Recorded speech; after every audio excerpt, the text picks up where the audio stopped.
Good morning, welcome back to my channel. আমি রিয়া। আজকের ব্লগটা একদম সকালবেলা থেকে শুরু করে দিয়েছি। আজ হলো পৌষ সংক্রান্তি, আর আজকে সবার বাড়িতেই কম বেশি বাস্তু পুজো হয়, আমার বাড়িতেও হচ্ছে। আমাদের আবার নিজেরাই পুজো করে, সেটাই তোমাদের সঙ্গে শেয়ার করব। এই যে আমার মা পুজো দিতে বসেছে, তোমরা তো দেখতেই পেলে। পুজো দিতে বসে দেখছে যে আমের পল্লব নেওয়া হয়নি, তাই আমের পল্লব পাড়তে এসছে। আর ওই দেখো ছুচকি, দেখেছো? ছুচকি এখন মায়ের পিছন পিছন চলে গিয়েছে। তো ওইটা তো পেরেছিল, প্রথমে ছুচকির গায়ে পড়েছে, ওটা তো দেওয়া যাবে না। আবার একখানা টুল এনেছে, কারণ ওই চেয়ারে দাঁড়িয়ে থাকতে থাকতে কিন্তু পড়ে যেতে পারে। চেয়ারের অবস্থা ভীষণ খারাপ। এখান থেকে এইভাবেই আমাদেরকে আমের সগা পাড়তে হয়। আর সকালবেলা উঠে একটা নিয়ম কাজ করতে হয়। ওই যে মায়ের পায়ের কাছে তোমরা দেখতেই পাচ্ছ যে চারি জায়গাটায় লেপে সেই চাল বাটা দিয়ে আলপনা দিয়েছে, আলপনা দিয়ে মাঝখানে সিঁদুর দিয়েছে। এটা একদম ভোরবেলা করেছে, তখন রাত 3টে বাজে। ওই 3টের সময় হাড় কাঁপানো ঠান্ডায় উঠে আর তোমাদের সঙ্গে শেয়ার করিনি, পাশের বাড়ি থেকে এসেছে এই পায়েস, আর আগে দেখালাম প্রসাদ। আর এইটা হলো, আমি প্রসাদ নিয়ে নিয়েছি। আজ সকালবেলা আমি কিন্তু প্রসাদই খাবো। এতগুলো বেলুন দেখে ভেবো না আবার যে আমাদের বাড়িতে কারো জন্মদিন নয়। আমার ছেলেকে তার দাদু এই বেলুনগুলো দিয়েছে খেলা করতে। তো এটা লক্ষণ দাদু ওকে খেলতে দিয়েছে, আর সেটাও তোমাদের সঙ্গে শেয়ার করলাম। এটা চিকু সাবা বলেছে আমাকে দেখাতে, যে সবাইকে দেখাও। আর আমাদের কিন্তু পিঠে পার্বণ উৎসব চালু হয়ে গেছে। আমি ইউটিউব দেখে এই যে নতুন পিঠেটা, যেটাকে কদম পিঠে বলে, জীবনে কোনোদিনও পিঠে বানাইনি, ফার্স্ট টাইম ট্রাই করেছি। আর সবাই বলেছে যে খেতে খুব ভালো হয়েছে। আমি ভেবেছি এর পরের বারে যেদিন আমি ট্রাই করব সেদিন অবশ্যই রেসিপিটা আমি শেয়ার করব।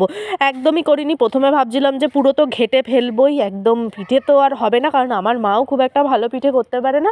আর আমার কথা তো ছেড়েই দাও, আমি পারি না। আমাদের বাড়িতে পিঠে করতে পারতো আমার ঠাকুমা যখন বেঁচে ছিলেন, তখন সুন্দর সুন্দর আমরা পিঠে খেতাম। তারপর আমার মা তো পিঠে করতে গিয়ে কী যে অবস্থা হয়, মা ভাবে সবাইকে পিঠে না খাইয়ে, পিঠে যদি দুমদুম করে দেওয়া যেত, সেটা আমার কাছে সবথেকে সহজ কাজ হতো। যাই হোক, কী আর করা যাবে। আর এই যে চালগুলো দিয়ে কোটিংটা করছিলাম যাতে সেই পদ্ম ফুলের মতো দেখতে লাগে, কিন্তু চালগুলো ছেড়ে ছেড়ে যাচ্ছিলো। আমি যদি চালগুলো আর একটু বেশি করে ভিজিয়ে নিতাম, তাহলে একটার গায়ে একটা লেগে থাকতো এবং পিঠেটাকে দেখতে সুন্দর হতো। পিঠেটা দেখতে কেমন হয়েছে জানি না, আমার কাছে ভালো লেগেছে। কিন্তু আমার মনে হয়েছে যে এটা মানে আরও যদি চালটা গায়ে লাগতো, তাহলে পুরো পারফেক্ট, যেরকম ক্ষীর কদম আমরা যে কার্তিক ঠাকুরকে মিষ্টি দিই, ওই মিষ্টির মতো কিন্তু দেখতে হয়। এই দেখো, মানে দারুণ খেতে হয়েছে, দারুণ। আমি নিজের প্রশংসা করছি, সবাই প্রশংসা করেছে, সবাই বলেছে যে হ্যাঁ ভালো হয়েছে। আর আমার ছেলে খেতে চেয়েছে পায়েস, গুড়ের পায়েস আজকে বানাবো। কাকিমা দিয়ে গিয়েছিল, ওর ওইটুখানি খেয়ে না ওর ঠিকঠাকভাবে পোষায়নি, হয়তো মিষ্টি জিনিস খেতে চায় না। সংক্রান্তির দিন বায়না করলো বলে ভাবলাম যে দুধও রয়েছে, একটু গুড় দিয়ে পায়েস করে দিই। তো পায়েসটা চিকুর জন্যই বানানো হয়েছে। এই যে আমরা পায়েস বানাচ্ছি। আর আমাদের নিয়মে আছে কি জানো তো, এই যে ছাঁচের যে সরাগুলো দেখতে পাচ্ছ, সরা পোড়ানো। তো পিঠে করবার আগে সরাটাকে একটুখানি প্রিপেয়ার করে নিতে হয়। যে ওপরে যেটা দেখতে পেলে, সেটা হলো কুড়েটা দিয়ে পোড়াতে হয়। এই কুড়ে কিন্তু চাল ঝাড়ার সময় যেটা ব্যবহার হয়, গ্রামীণ ভাষায় এটাকে কুড়ে বলা হয়। এই কুড়ের জ্বালানির কাজেও কিন্তু ব্যবহার হয়। ওই কুড়েটা দিয়ে ঢেকে দিয়েছে, আর এই যে উনুনে জাল দিচ্ছে, এটা জ্বলতে না ওইখানে কালো হয়ে যাবে। আর এদিকে আমার পায়েসটাও পুরোপুরি হয়ে গিয়েছে। গুড়ের পায়েস তো খেতে ভালোই লাগে। আর পিঠে পায়েস করতে করতে সন্ধেও হয়ে গিয়েছে, মা আজকে সন্ধে দেখিয়ে নিয়েছে। আর চলো একবার সরাটা ততক্ষণে দেখায়। দেখতে পেয়েছো যে কুড়েগুলো দিয়ে কিন্তু পুড়ে গিয়েছে। এটা পুড়িয়ে যাওয়া মানে কাঠের যে মাটির ছাঁচটা আছে, সেই মাটির ছাঁচটা আরও শক্ত হয়ে যাওয়া। আর এখানে মা সরা পিঠে করবে বলে সেই ব্যাটারটা রেডি করছে। তো প্রথম অবস্থায় সরা পিঠেটা করতে গিয়ে না একটু চটকে গিয়েছিল। তারপর মা গিয়ে বুঝতে পেরেছে যে এটা ভুল হয়েছে, ঠিকঠাক করে তারপরে সরা পিঠেগুলো কিন্তু ভালোই করেছিল। তো এখানে তোমরা দেখতেই পাচ্ছ একদম গরম, অনেকটাই গরম জল দিয়ে গুলে ফেলেছিল বলে কিন্তু সরা পিঠে অর্ধেক চালটা সিদ্ধ হয়ে গেছে। তারপর যখন সরা পিঠেটা করছিল, সেই সময় একটা ভেতরটা কাঁচা কেমন একটা ল্যাদ করছিল, একদমই ভালো হচ্ছিল না। তারপর হালকা ঠান্ডা গরম জল মিশিয়ে করেছে, যেটাতে কিন্তু সরা পিঠে ভালো হয়েছে। দেখতে পেয়েছো কি সুন্দর সরা পিঠেগুলো হচ্ছে। তো প্রথমেরটা না একটু কেমন হয়েছিল, এইটা একটু ভেতর কাঁচা, দেখতে সুন্দর, কিন্তু দেখতে বুঝতে পারছো যে একটু কাঁচা, কিন্তু তারপরে কিন্তু সুন্দর পিঠে বানিয়েছিল। আর আমাদের প্রথম পিঠেটা করে গরুকে দিতে হয়। এই যে মা চলে এসছে গোয়ালে গরুকে খাওয়াতে। তো গরুকেই এটা খাওয়াতে হয়।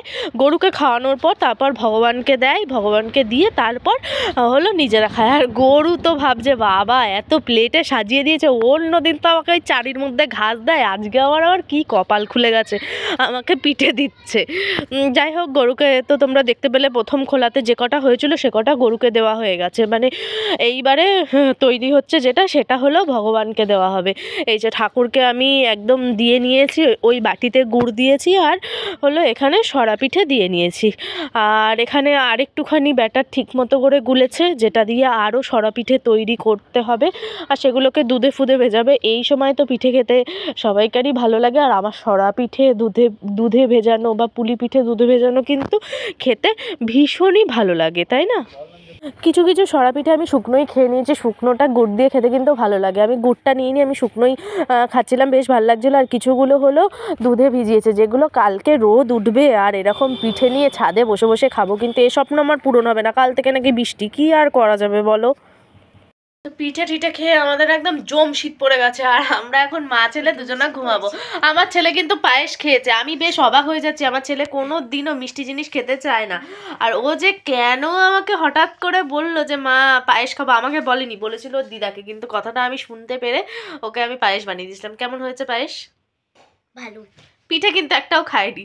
আর আমার যে এক্সপিরিয়েন্স করা মিষ্টিটা ছিল না, প্রথম দেখেছি তো, দেখে বানিয়েছি, বেশ ভালো হয়েছিল। আর একদিন বানাবো, সেদিন তোমাদের সঙ্গে রেসিপিটা শেয়ার করবো। কালকে আবার স্কুল আছে, কাল শুনছি আবার বৃষ্টি হবে। বলো তো কেমন রাগটা ওঠে। পৌষ সংক্রান্তির পরের দিন একটুখানি রোদে বসে বসে পাবলিক পিঠে খাবে, তবেই তো শীতকালটা একদম অনুভব করবে। কি আর করা যাবে, ওইসব তো দেয়নি। যাই হোক, তাড়াতাড়ি শুয়ে পড়বো। আর আজকে হাত বের কর। আজকের মতো টাটা, বাই বাই। আবার দেখা হবে নেক্সট মিনি ব্লগে। টাটা।